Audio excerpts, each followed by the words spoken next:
Muy buenas tardes, ¿cómo están? Pasó el feriado, estamos en el día martes 24. Bueno, y acá estamos para seguir leyendo la Biblia. Cada vez más descubro y repito, perdón por las repeticiones, pero repito lo que vale leer la palabra en voz alta, sobre todo los pasajes tan conocidos, porque ahí es donde a uno se le escapan un montón de cosas. Esta vuelta a leer, estamos en las parábolas del reino, ¿no es cierto? Habíamos hecho ya parábolas hace unos meses, pero creo que no hicimos estas del reino por demasiado conocidas.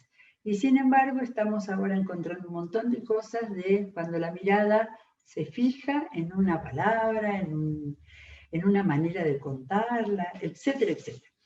Encontré el dato de que 33 o 35, 33 veces Mateo en su evangelio repite la palabra reino de los cielos.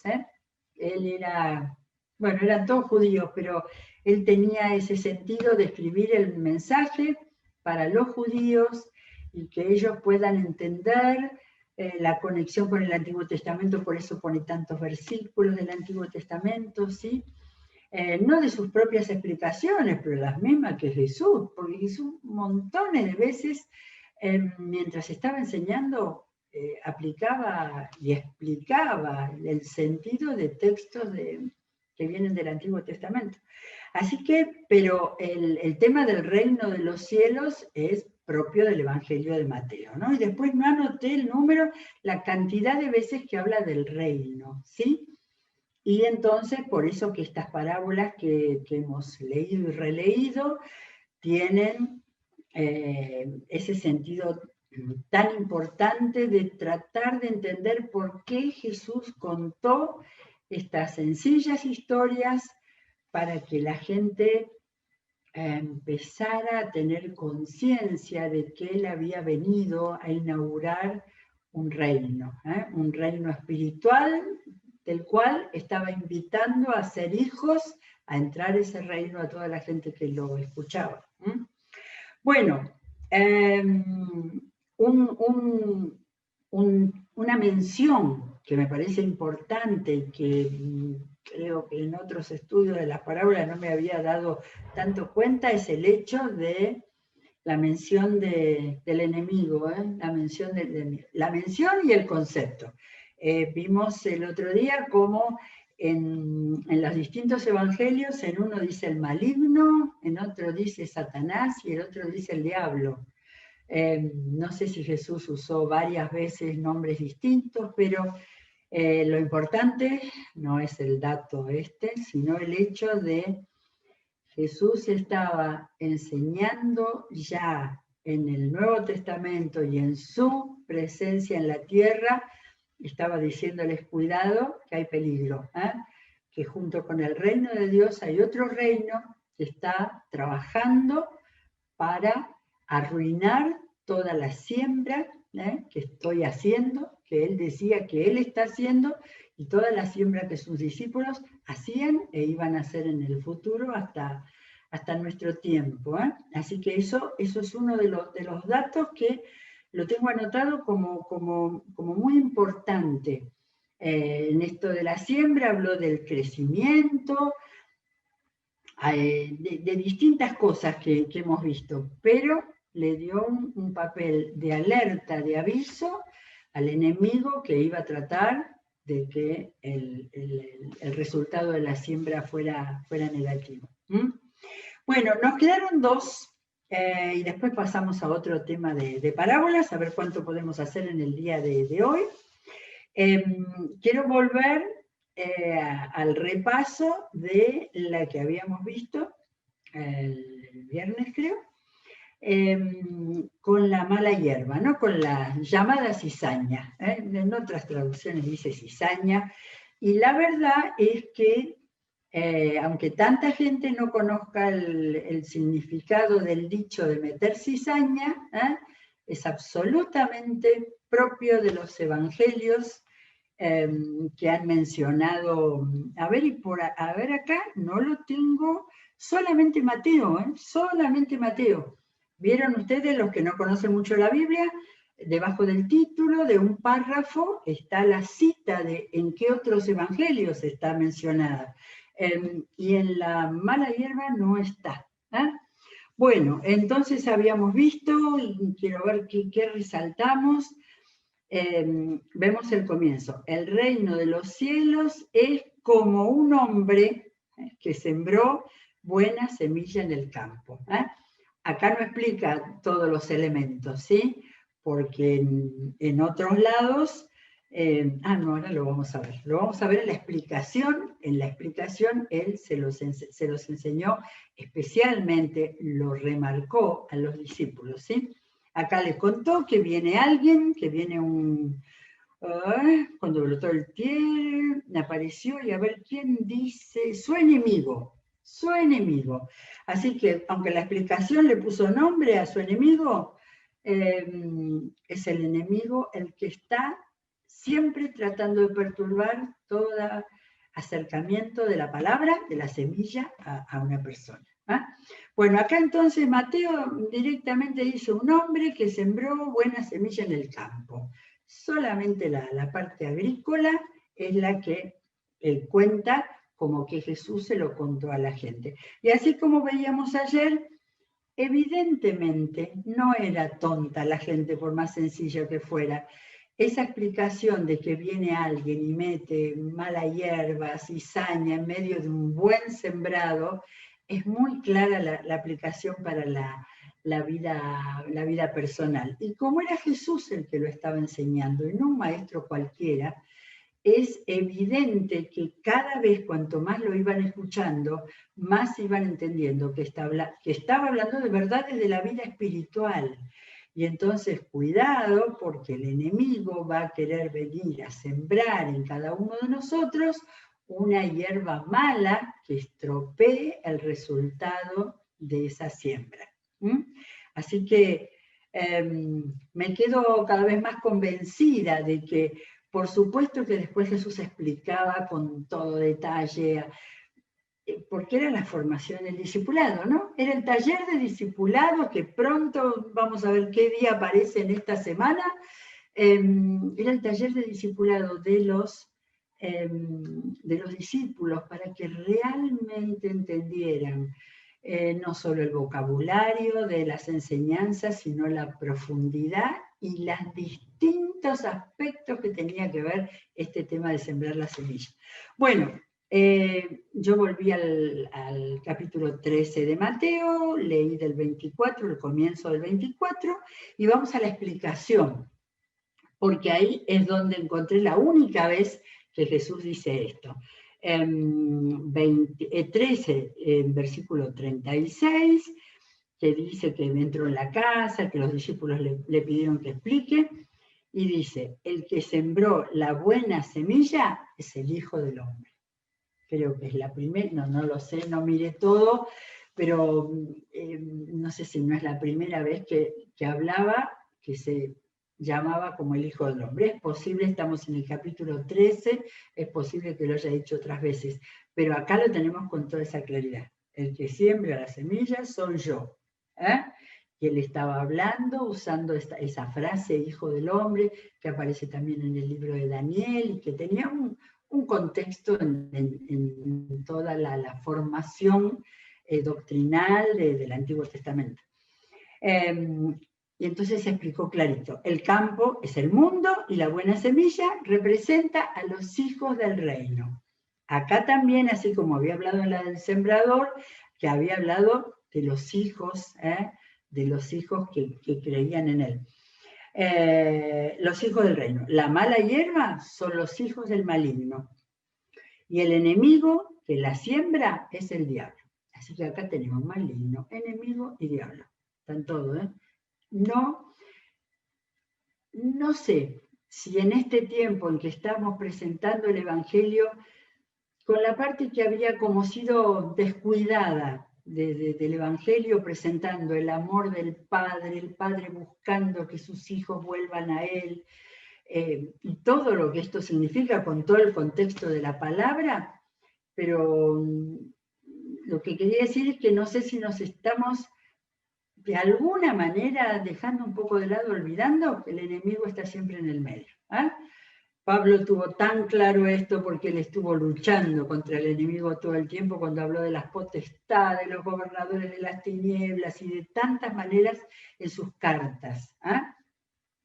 Entonces, Jesús habló de las distintas tierras, de los distintos terrenos del ser humano, pero también habló, cuidado, hay un enemigo que es el que todo el tiempo va a tratar de arruinar el avance de esa semilla.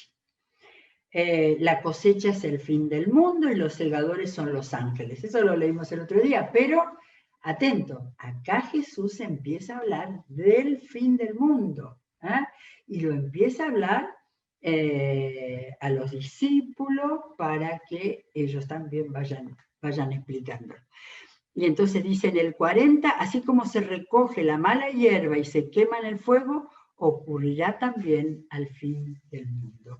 Y entonces acá Jesús está marcando la diferencia, los hijos del reino, los malos son como la cizaña, y el enemigo es el que está mandando la cizaña para que la gente no llegue a conocer, para que no madure. Era Lucas el que hablaba de para que no madure y no fructifique la semilla que Jesús hablaba. Y el 43 termina, entonces los justos brillarán en el reino de su Padre, en el reino de su Padre como el sol.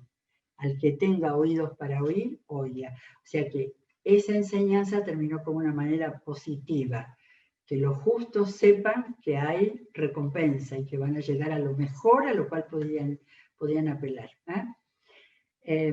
Qué buena esta enseñanza para esos hijos nuevos, que eran los apóstoles y los más cercanos a Jesús, y todos los otros que estaban escuchando y acercándose a oír la palabra.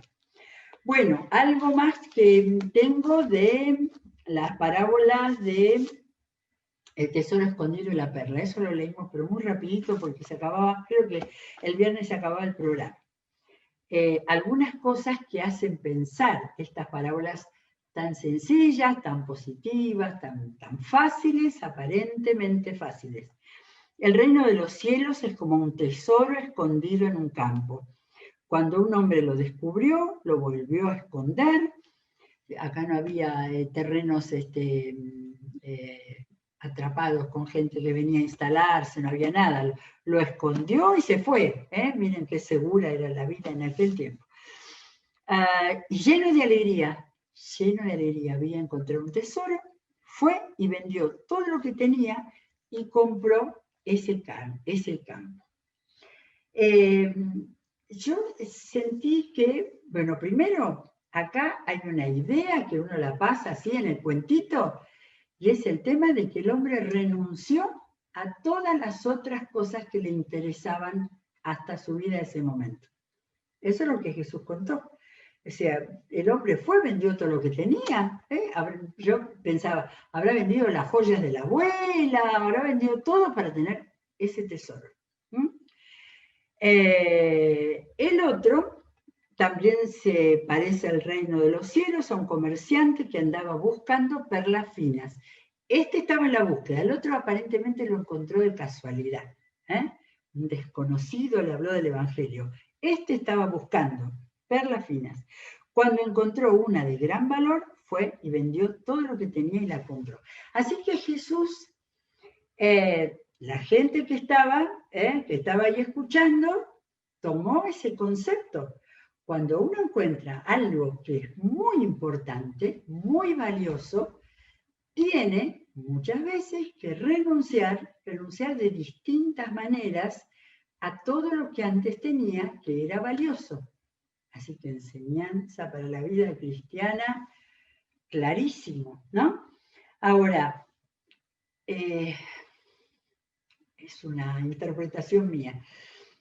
Jesús dio este ejemplo desde su corazón, porque para él que hubiera personas que encontrando el Evangelio del Reino en la persona de Jesús renunciaran a la importancia de todo lo otro que tuvieran, era el deseo de su corazón. No nos olvidemos que todo lo que habló antes de la siembra, todo el tiempo sabiendo que había un enemigo, todo el tiempo sabiendo que la gente no iba a ser un buen terreno, pero en este caso es donde él explica la faceta del valor inestimable del Evangelio, ¿sí? De manera de dejar todo para poder llegar a eso. Me vino a la mente el joven rico, ¿sí? Muchas veces seguramente hemos pensado, qué exigente Jesús cuando le dijo que vendiera todo lo que tenía y se lo diera a los pobres, lo puso contra la pared a ese pobre. Pero Jesús no le estaba pidiendo que le traiga a él y que él le iba a hacer de banquero para arreglar, no. Jesús lo estaba poniendo contra la pared para que él se viera y se diera cuenta a dónde estaba lo valioso y lo importante para él. Y como él sabía que era su propio tesoro, nunca se me había ocurrido la cercanía de estas dos pequeñas parábolas que son casi ilustraciones con el hecho del joven rico, porque Jesús mismo sabía cuando estaba presentando su evangelio del reino, el hecho de que él había venido como rey a este mundo, que quien lo encontrara a él tenía que estar en disposición de renunciar, de poner en segundo lugar a todas las cosas que le eran importantes en ese momento, porque había encontrado una perla preciosa y un tesoro en el Evangelio de Jesús. Él venía a dar su vida por eso, ¿no? Entonces los demás, a ver, Jesús cuando enseñaba, lo tenemos muy bien en Lucas, el que quiera ganar su vida tiene que perderla, lo fue enseñando de distintas maneras.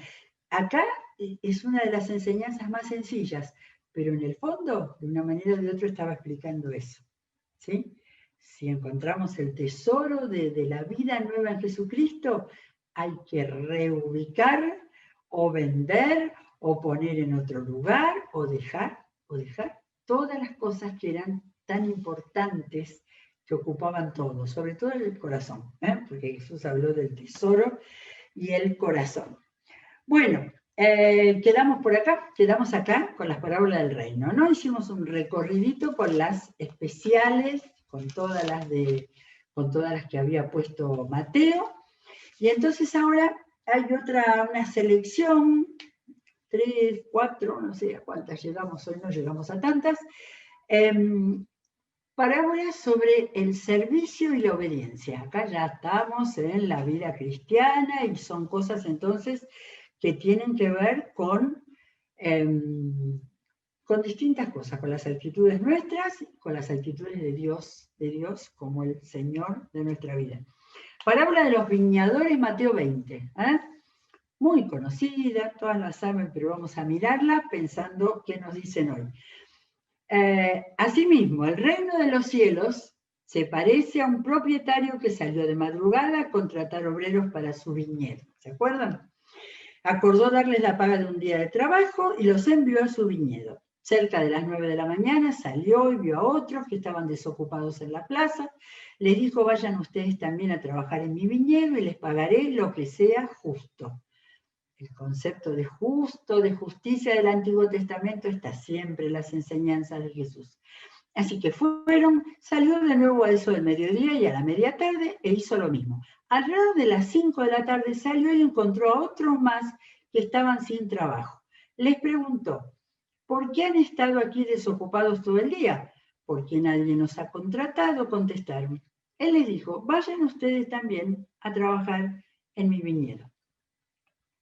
Al atardecer, 2 horas más, algo así, el dueño del viñedo le ordenó a su capataz, llama a los obreros y págales su jornal, comenzando por los últimos contratados hasta llegar a los primeros. ¿Se acuerdan? Jesús enseñó eso de que los últimos serán... Y se presentaron los obreros que habían sido contratados cerca de las 5 de la tarde y cada uno recibió la paga de un día. Pero cuando llegaron los que fueron contratados primero, esperaban que recibirían más. Pero cada uno de ellos recibió también la paga de un día.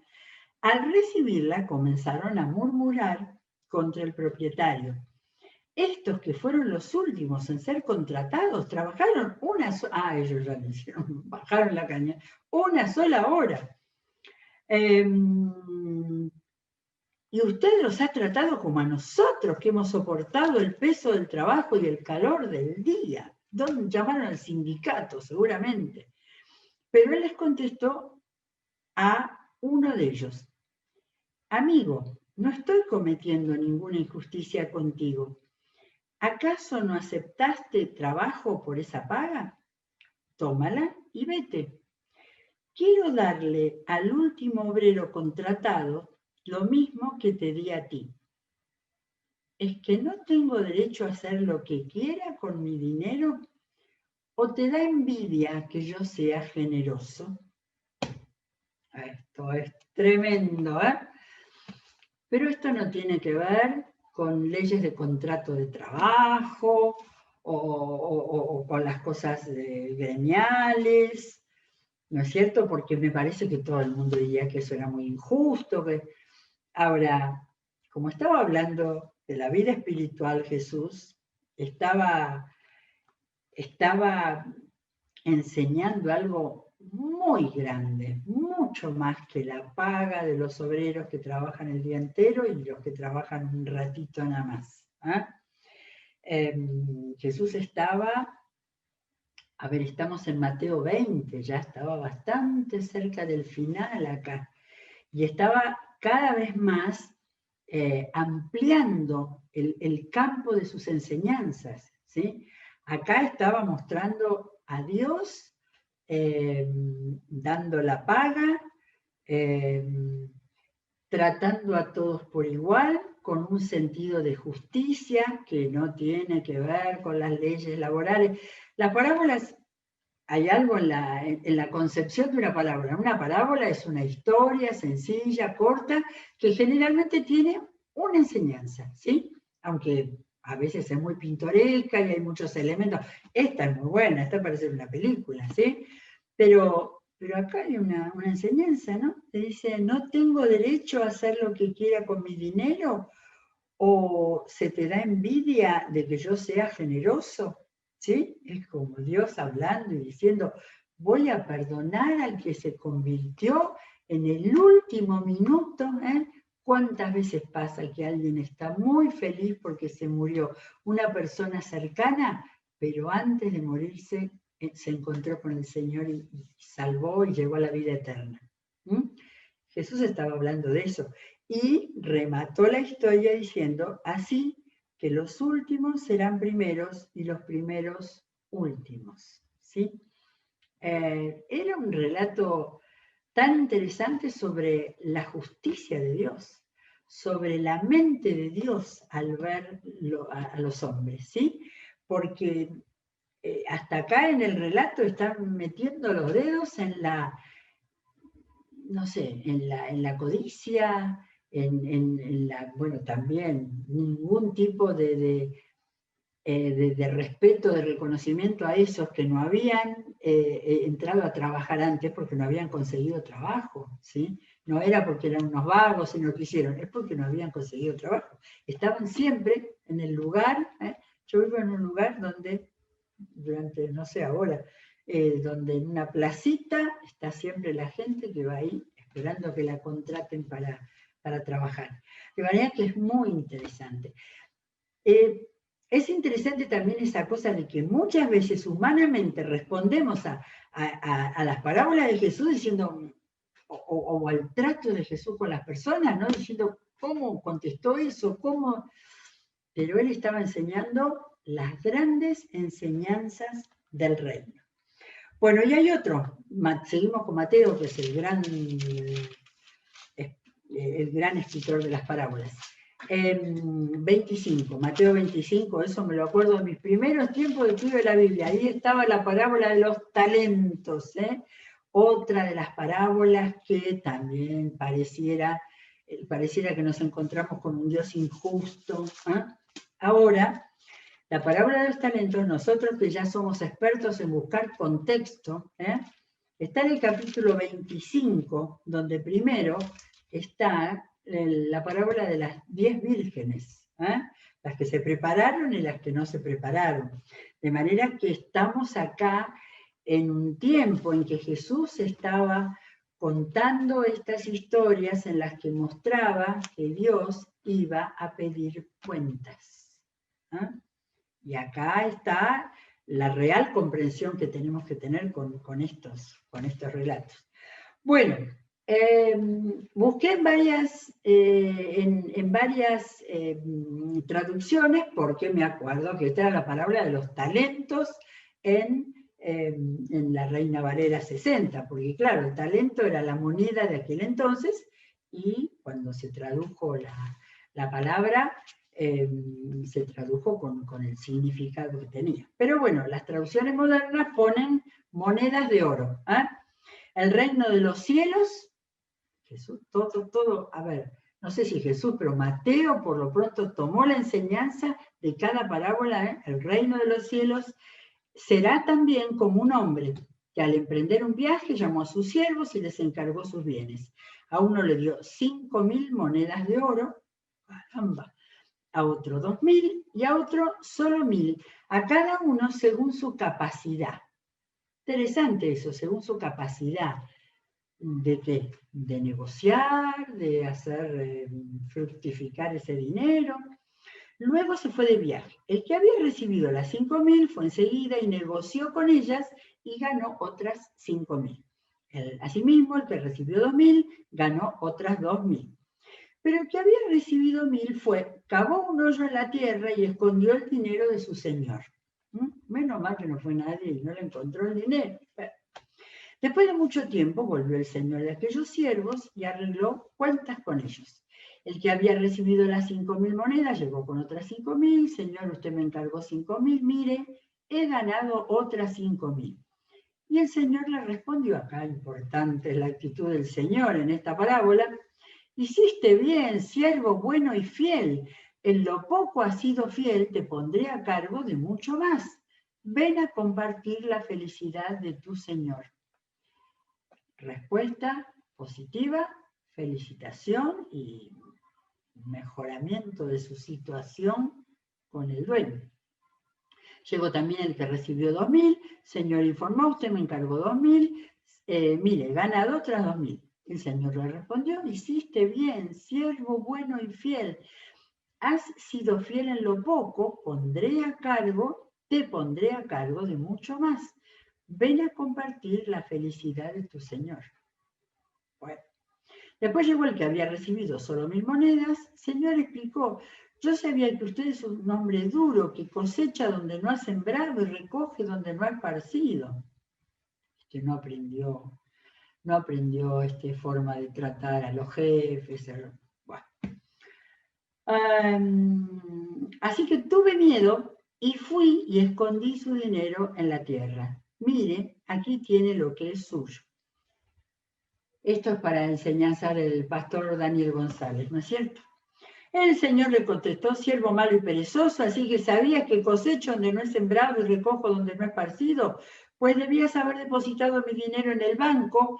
Yo digo, ¿el banco? ¿Qué palabra moderna? No, Reina Valera también dice el banco, porque en el 1500, donde se tradujo la Biblia al castellano, ya había bancos.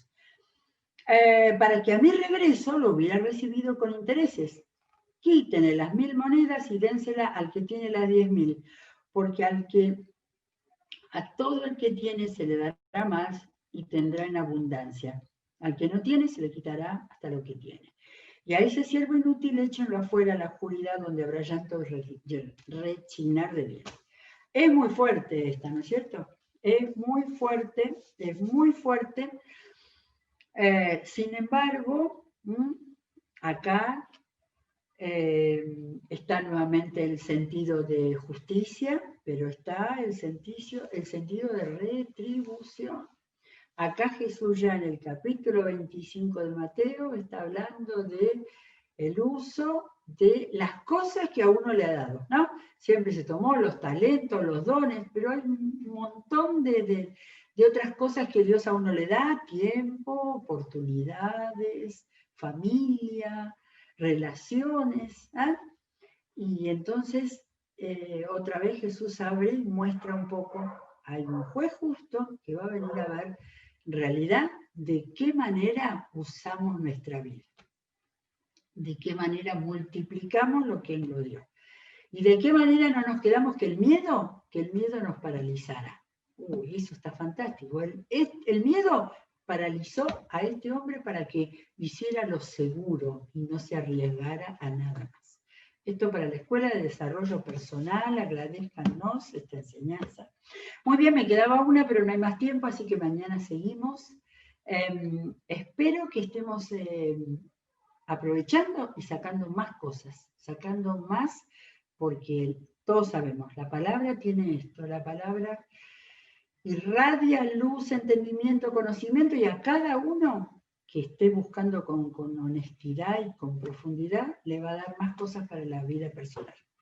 Muy bien, seguimos mañana, sigamos con toda la programación de este día, recibiendo bendición y dando bendición a los demás. Será hasta mañana.